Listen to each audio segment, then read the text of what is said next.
Bienvenue à tous pour cette introduction sur les RESTful API. Mais qu'est-ce qu'une RESTful API?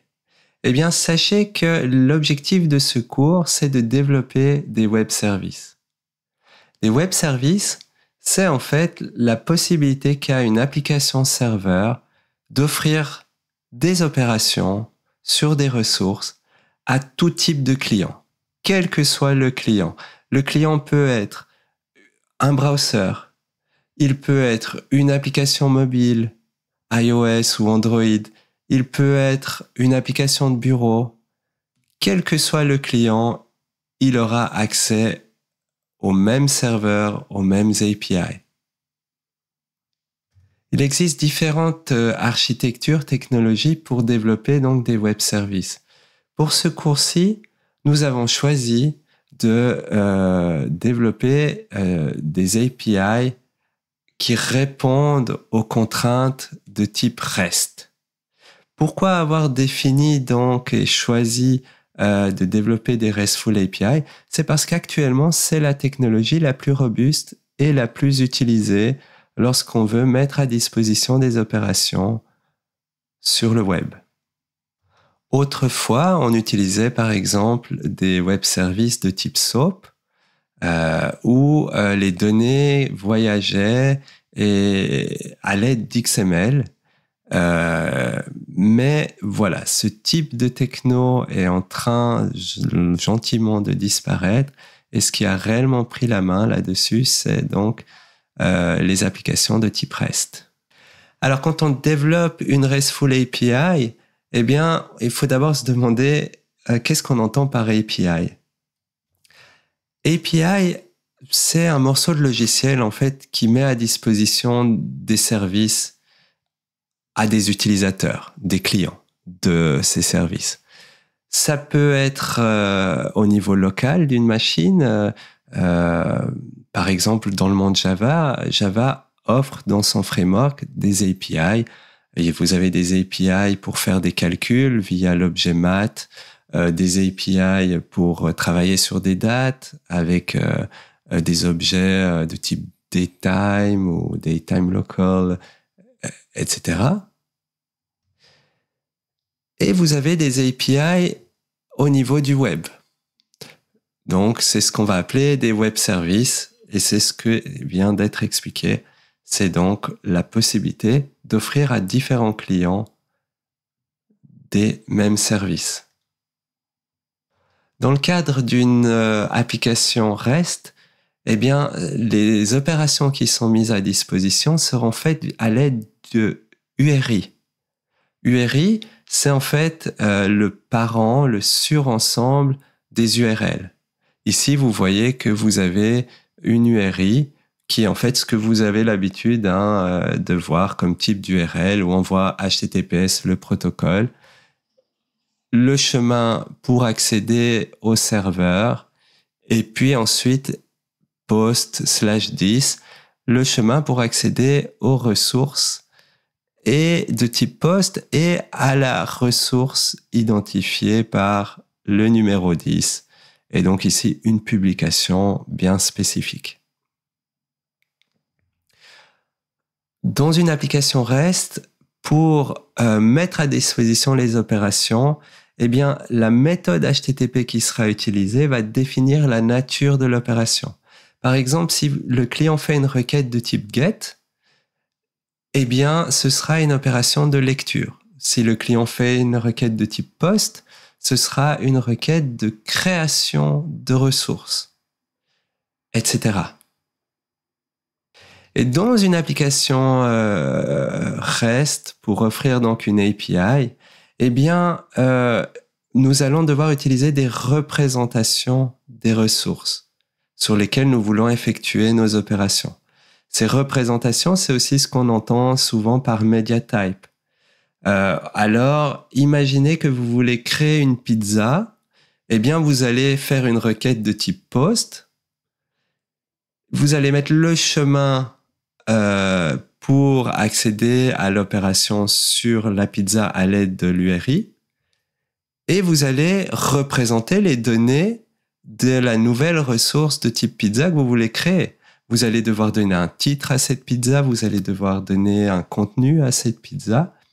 Eh bien, quelque part, pour qu'on ait un langage universel entre les clients et l'API, eh bien, il faut donc quelque part avoir une représentation universelle des ressources.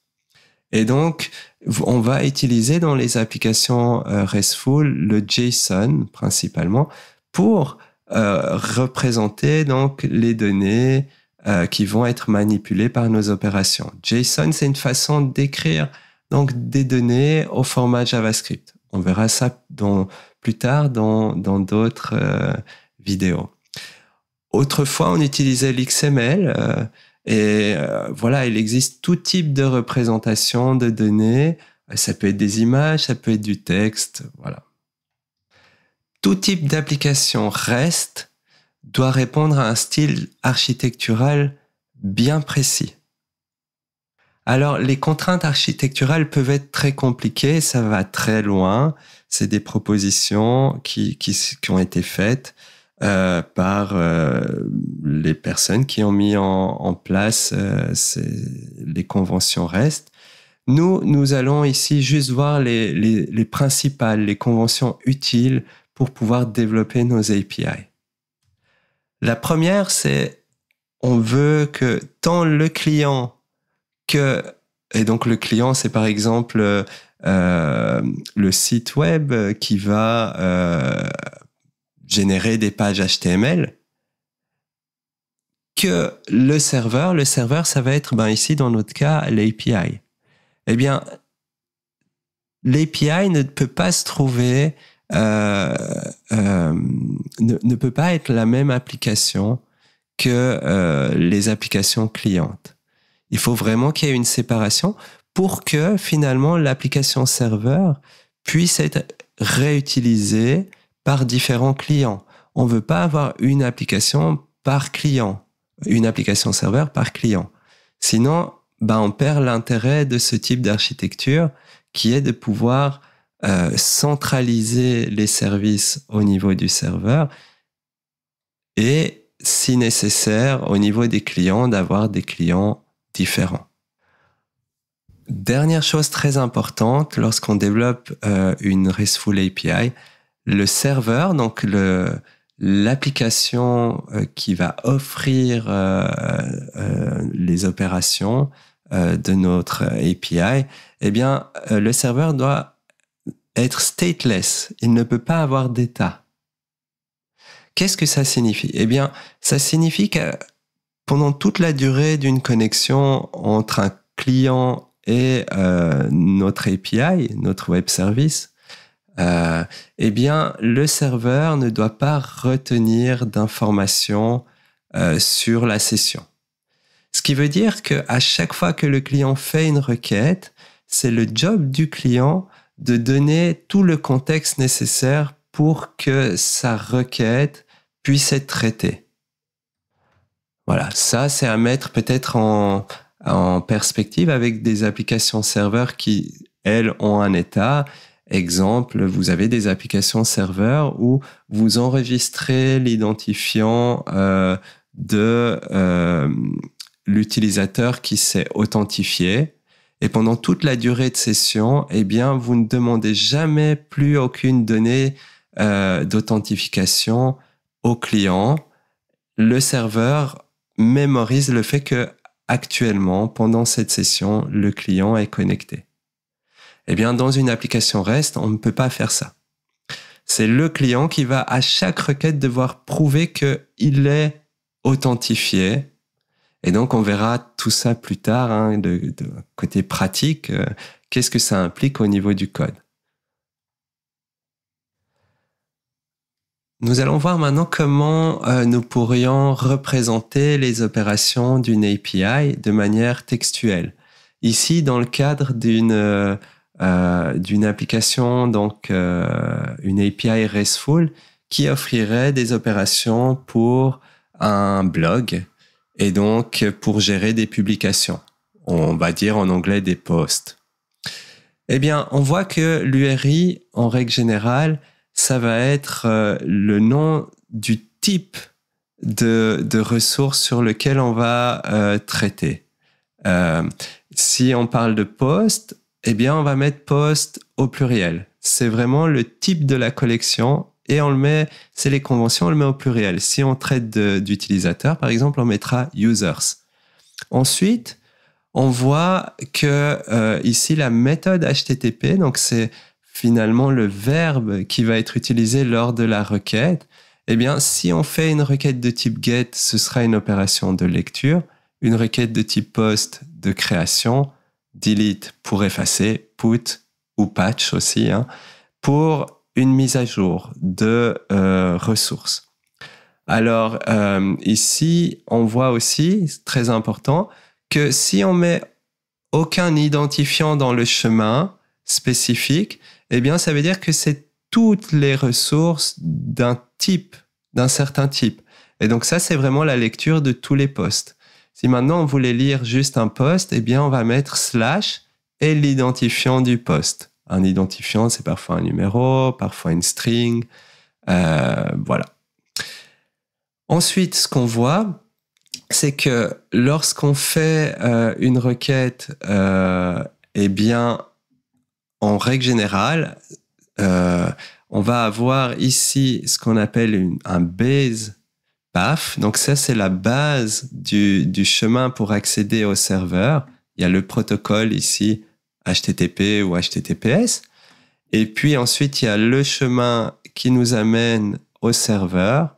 Et puis ensuite, il y a ce qui nous permet d'identifier des ressources en particulier. Alors, pour une requête de lecture, eh bien, on veut parfois filtrer des infos et on va voir que quand on veut filtrer des infos, quand on utilise les conventions REST, eh bien, on va utiliser ce qu'on appelle des paramètres de requête. Ici, le paramètre de requête, il est nommé UserID et on peut lui passer une valeur. Par exemple, ici, on va lire toutes les publications de l'utilisateur qui a comme identifiant Johnny Grant. Et donc, on aura toutes les publications de Johnny Grant.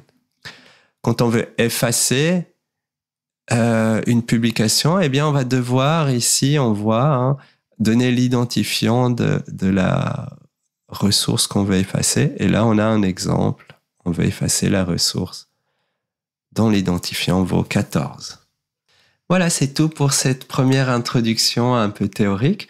Nous allons voir dans la prochaine vidéo comment développer notre première RESTful API et nous allons principalement développer juste une opération de lecture pour toutes les ressources d'un certain type.